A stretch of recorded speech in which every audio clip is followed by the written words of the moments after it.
வீட்டுக்கு அவங்க அழகுமதியோடைய அப்பா வந்து பார்க்குறதுக்காகவும் பேசுகிறதுக்காகவும் வந்திருப்பாங்க. அழகுமதி இங்கே தானே இருக்குன்னு சொன்னதுனால. அப்படி வரும்போது தான் அவருக்கு ஒரு உண்மையான விஷயம் தெரியுது. மதி இங்கே இல்லைன்றதையும், மதி போலீஸ் ஸ்டேஷனுக்கு போன விஷயமும், தங்கராஜ் சார் வீட்டில் இருக்கிறாருன்ற விஷயத்தையும் ராமமூர்த்தி தெரிஞ்சுக்கிறாரு.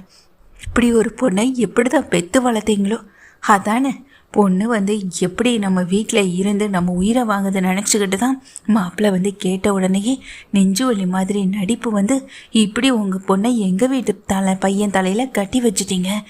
எல்லாம் எங்களுக்கு தேவைதான். ஆனால் உங்கள் பொண்ணு இருக்காளே, எப்பாடியோ என்னையும் புருஷனையும் போலீஸ் ஸ்டேஷன் வரையும் கொண்டு வந்து நிறுத்திட்டால. அவளை எப்படி இந்த வீட்டில் நிம்மதியாக வாழ்றான்னு நான் பார்க்க தானே போகிறேன். பார்த்துக்கிட்டே இருங்க என்னெல்லாம் நடக்க போகுதுன்னு அப்படின்னு அங்கே ராஜலக்ஷ்மியை சொல்ல, ஐயோ அம்மா, என் பொண்ணு ஏதோ தெரியாமல் செஞ்சிருப்பா, அவளை மன்னிச்சிருங்கன்னு சொல்லிட்டு கேட்குறாங்க எங்கள் ராமமூர்த்தி. அதுக்கு ராகவனும், என்னையா என்ன, நானும் போனா போகுதேன்னு அமைதியாக இருந்துக்கிட்டு இருந்தா உன் பொண்ணு இப்படி எல்லாம் மீறி போயிட்டே இருக்கா. சரி, அங்கே போலீஸ் ஸ்டேஷனில் எங்களை கேள்வி கேட்டு அனுப்புகிறாங்க. அவளுக்கு ஏதாச்சும் ஒன்றுனா அவங்க இங்கே வந்துடுவாங்களா? அந்த அளவுக்கு அவங்க கிட்ட எங்களை பற்றி என்னென்ன சொல்லி வச்சானே தெரியலைன்னு ராகவன்னு சொல்கிறாங்க. அங்கே நிற்கிற அழகு மலர் ஓடி வந்து, அத்தை மாமா கொஞ்சம் அமைதியாக இருங்க, இவருக்கே எதுவும் தெரியாதுல்ல. அப்படி இருக்கப்போ நாம் இவங்க கிட்ட கோவப்பட்டு என்ன ஆக போகுது? அழகுமதி உங்ககிட்ட எந்த விஷயத்தையும் சொல்லலையான்னு அழகு மலர் ராமமூர்த்தியை பார்த்து கேட்க, இல்லைம்மா, மதி வீட்டுக்கு வந்துட்டேன்னு தான் சொன்னான், அதனால தான் நானும் பார்க்கலான்னு வந்தேன். மற்றபடி அவன் என்கிட்ட வேறு எந்த விஷயத்தையும் சொல்லலை அப்படின்னு ராமமூர்த்தியை சொல்ல, பாத்தியா பெத்த பொண்ணு அம்மா அப்பா கிட்டே இந்த விஷயத்தெல்லாம் மறைக்கிறானா? அப்போ இதுக்கு முன்னாடி என்னென்ன விஷயத்தையெல்லாம் மறைச்சிருப்பாளோ யாருக்கு தெரியும். அவளுக்கு இந்த கல்யாணத்தில் விருப்பம் இல்லைன்றதும், எங்கள் சுரேஷ் கூட சேர்ந்து வாழாமல் இருக்கிறதும், இதுக்கு முன்னாடி வேற எவன் பின்னாடியாவது சுற்றிட்டு திரிஞ்சிருப்பாளோ என்னமோ அப்படின்னு ராஜலக்ஷ்மி வேகமாக சொன்ன உடனேயே அதை கேட்ட ராமமூர்த்திக்கு கோவம் வந்து, போதும் நிறுத்துங்கம்மா அப்படின்னு வேகமாக கத்த, அதை கேட்டுக்கிட்டு இருக்க எங்கள் பாக்யராஜு அப்படியே ஷாக்காகி பார்த்துட்ருக்காரு. பக்கத்தில் எங்கள் ராகவனும், என்ன குரலை உசத்தி பேசுகிறீங்கன்னு சொல்ல, அதுக்கு ராமமூர்த்தியும், பொண்ணை கொடுத்துட்டா நீங்கள் பேசுகிறதெல்லாம் கேட்டு அமைதியாகவே நான் போயிட்டுருக்கணுமா? பொண்ணை கொடுத்துட்டா உங்களுக்கு அடிமைன்னு நீங்கள் நினச்சிட்டிங்களா? உங்களுக்கும் 2 பொண்ணுங்க இருக்காங்கல்ல, நீங்கள் அடிமையாக இங்கே தங்கராஜ் சார்கிட்ட இருக்கிறீங்க அப்படின்றதுக்காக நீங்கள் சொல்கிற தப்பான பழியை கேட்டு அமைதியாக போகிற அளவுக்கு நானும் கோலத்தனமான அப்பம் கிடையாது. நான் அழகுமதியுடைய அப்பா. அழகுமதியுடைய தைரியம் எங்கேருந்து வந்ததுன்னு நீங்கள் நினச்சிட்ருக்கீங்க. எல்லாம் என்கிட்டேருந்தும் என் மனைவி கிட்டேருந்தும் மட்டும்தான். எல்லாமே உங்களுக்கு தெரியும் தான்.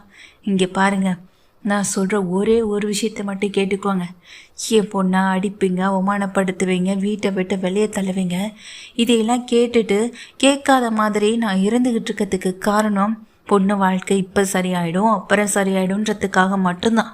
ஆனால் போனால் போகுதேன்னு நீங்கள் எல்லாம் பேசுகிறத கேட்டுக்கிட்டு அமைதியாக இருந்தா அப்படின்னா, நீங்கள் என் பொண்ணு அழகுமதியை பற்றியே இவ்வளோ மட்டமாக ஏன் முன்னாடியே பேசுவீங்க? அதுக்கு நான் பதில் பேசாமல் வேற இருக்கணுமா? உங்கள் வீட்டு பொண்ணு ஸ்ருதியை பற்றி பேசினா உங்களுக்கு எவ்வளோ கோவம் வருமோ அதே கோவம் தான் எனக்கும் வரும். அன்னைக்கு எங்கள் வீட்டுக்கு எல்லாரும் வந்திருந்தப்போ தங்கராஜ் சார் என் பொண்ணு அறிவுமதியை பற்றி பேசும்போது அழகுமதி துடிச்சு போய் 4 கேள்வி நறுக்குன்னு கேட்க தான் செஞ்சான். அன்னைக்கு என் பொண்ணுக்கு கல்யாணம் ஆகலை, அறிவுமதி வீட்டில் இருக்க பொண்ணு சின்ன பொண்ணு, இந்த வயசில் எல்லா பொம்பளை பிள்ளைங்களும் இப்படி தான் இருப்பாங்கன்னு அன்னைக்கு தங்கராஜ் சாரும் சொல்லத்தான் செஞ்சார். சரி, நம்ம குடும்பத்தில் ஒரு அக்கறை எடுத்து பேசுகிறாரேன்னு நானும் அமைதியாக தான் இருந்தேன். ஆனால் இன்றைக்கி என் பொண்ணை உங்கள் வீட்டுக்கு கட்டி கொடுத்துருக்கேன். அழகுமதி உங்கள் வீட்டுக்கு வாழ வந்த மருமக. ஆனால் உங்கள் வீட்டுக்கு வாழ வந்த மருமகளை பற்றியே தப்பாக சொல்கிறது உங்களுக்கு ஒன்றும் பெருமையும் கிடையாது, ஏன்னா கஷ்டப்படுத்துகிறோன்ற ஒன்று அவசியமும் கிடையாது. இந்த விஷயம் 4 பேருக்கு வெளியே தெரிஞ்சாலே போதும். வீட்டுக்கு வாழ வந்த மருமகளை பற்றியே தப்பாக பேசுகிறீங்கன்னு உங்களை தான் கேவலப்படுத்துவாங்க, அசிங்கப்படுத்துவாங்க. என் பொண்ணு போலீஸ் ஸ்டேஷனுக்கு போனதில் ஒன்றும் தப்பே இல்லைங்கய்யா, தப்பே இல்லைன்னு தான் நான் சொல்லுவேன். என்ன, அவள் என்கிட்ட சொல்லாமல் போயிட்டான், அதுதான் எனக்கு வருத்தமாக இருக்குது. அவள் எதுவாக இருந்தாலும் தனியாக தைரியமானு செயல்படுத்தக்கூடிய ஒரு பொம்பளை பிள்ளை தான். அப்படி தான் நான் வளர்த்து வச்சுருக்கேன். அதை எனக்கு நினைக்கும் போது பெருமையாக தான் இருக்குது. என் பொண்ணு இந்த வீட்டுக்கு வாழ்வா, கண்டிப்பாக வருவான். நான் தான் அவசரப்பட்டு அவளை கல்யாணம் பண்ணி கொடுத்துட்டேன்னு நினச்சேன். ஆனால் அவள் வாழ்க்கையை நினச்சி எனக்கு கவலை இல்லை.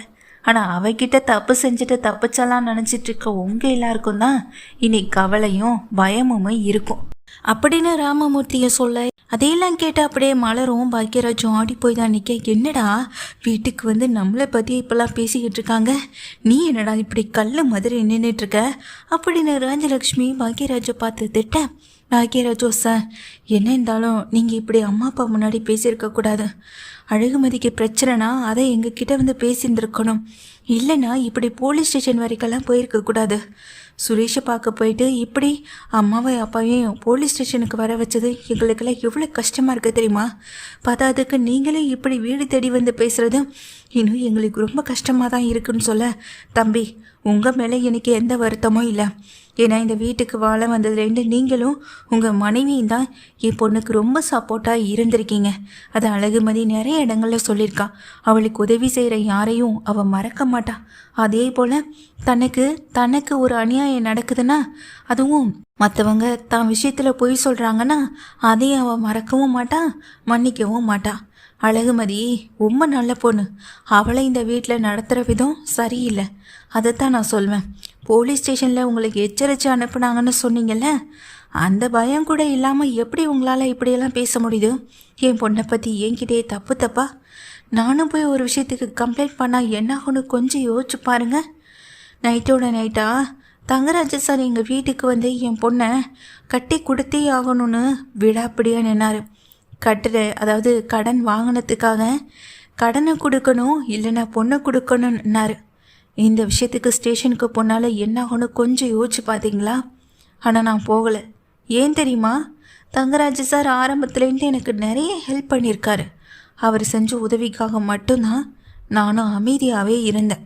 ஆனால் அதுக்காக இந்த வீட்டில் ஒவ்வொரு இடத்துலையும் என் பொண்ணு அவமானப்பட்டு நிற்கிறத பார்த்துட்டு ஒரு அப்பனா இனி அமைதியாவோ பொறுத்து போகணுன்ற அவசியமோ எனக்கு கொஞ்சம் கூட இல்லை. அதை புரிஞ்சுப்பீங்கன்னு நானும் நினைக்கிறேன். நான் வரேன் தம்பி, வரேம்மா அப்படின்னு சொல்லிட்டு பாக்யராஜையும் அழகுமலரையும் பார்த்து பேசிட்டு அங்கேருந்து கிளம்பி வேகமாக வெளியே போய்டுறாரு. ஏன்னா வந்த அழகுமதியுடைய அப்பாவை எப்படியாவது அவமானப்படுத்தணும்னு நினச்சிட்டு இருந்த இவங்க 2 பேருக்கும் பெரிய அதிர்ச்சியாக இருக்குது. அங்கே அழகுமதியுடைய அப்பா ராமமூர்த்தி பேசிட்டு போன விஷயம். இவங்க 2 பேரும் ஒருத்தர் மாற்றி ஒருத்தர் பார்த்துக்கிட்டு இருக்கா. பாக்யராஜ் உள்ளே போக மதிய பின்னாடியே போகிறாங்க. என்னங்க அழகுமதி அப்பாவும் இவ்வளோ தைரியமாக இருக்காரு, நான் கூட அவர் பொண்ணு வாழ்க்கைக்காக அமைதியாக போகிறாருன்னு தான் நினச்சிட்டு இருந்தேன்னு சொல்லும்போது நானும் அதை தான் மலரை நினச்சேன். ஆனால் அவர் இன்னைக்கு பேசினதை பார்த்தியா? அதுவும் அம்மா அப்பான்னு கூட கொஞ்சம் கூட மரியாதை இல்லாமல் அப்படின்னு சொல்ல, ஏங்க உங்களுக்கு கொஞ்சமாவது ஏதாவது மூலன்றது இருக்கா இல்லையா? அவமானப்பட்டு எந்த வீட்டில் இருக்கவங்களும் வந்து நிற்க மாட்டாங்க. எங்கள் அம்மாவை இவங்க அவமானப்படுத்துகிறாங்கன்றதுக்காக எங்கள் அம்மா அமைதியாக போகிறாங்க. என் வாழ்க்கை நல்லா இருக்கணும், நான் அமைதியாக நான் இந்த வீட்டில் வாழணுன்றதுக்காக. ஆனால் அவங்களுக்கு அப்படிப்பட்ட அவசியம் இல்லை. ஏன்னா விடாப்படியாக இந்த கல்யாணம் நடந்தே தீரணும்னு நின்னது உங்கள் மாப்பிள்ளை, உங்கள் தங்கராஜ் மாப்பிள்ளை தான். அப்படி அவர் பண்ண வேலைக்கு இன்றைக்கி இன்னொரு குடும்பமும் சேர்ந்து கஷ்டத்தை அனுபவிக்கணுமா? அவங்க பொண்ணு படுற கஷ்டத்தை பார்த்துக்கிட்டு எவ்வளோ நாள் தான் ஒரு அப்பாவும் அம்மாவும் அமைதியாக இருப்பாங்க? எனக்கு ஒரு அப்பா இந்த மாதிரி இருந்திருந்தானா நானும் இன்றைக்கி இந்த அளவுக்கு கஷ்டப்பட்டு இருந்திருக்க மாட்டேன்லன்னு சொல்லிட்டு அழகுமலர் கிளம்பி கிச்சனுக்குள்ளே போய்ட்றாங்க. அப்போ அதை பார்த்துட்டு நிற்கிற பாக்யராஜ் அப்படியே உடஞ்சி போய் நிற்க, வெளியே நின்றுக்கிட்டு இருக்க அவங்க அம்மாவுக்கும் அப்பாவுக்கும் பெரிய அதிர்ச்சியாக இருக்குது. அழகுமதியுடைய அப்பா வீடு தேடி வந்து பேசிட்டு போனதை நினச்சி நம்ம இன்னும் எத்தனை அவமானத்தை இவளால் சந்திக்க போகிறோமோ தெரியலைங்கன்னு உட்காந்து அழவும் ஆரம்பிச்சிட்றாங்க. அழகு மலரோ உள்ளே நின்றுக்கிட்டு, தேவைதான் இவங்களுக்கு இதெல்லாம். ஒரு சின்ன விஷயத்துக்கு ஒரு சின்ன டம்ளர் விஷயத்தை ஊதி பெருசாக்குனது அத்தை தானே, அப்போ அத்தைக்கு இது எல்லாமே தேவைதான் அப்படி நினச்சி கிச்சனுக்குள்ளே அவங்க பாட்டுக்கு சமையலை தான் கவனிச்சிட்ருக்காங்க.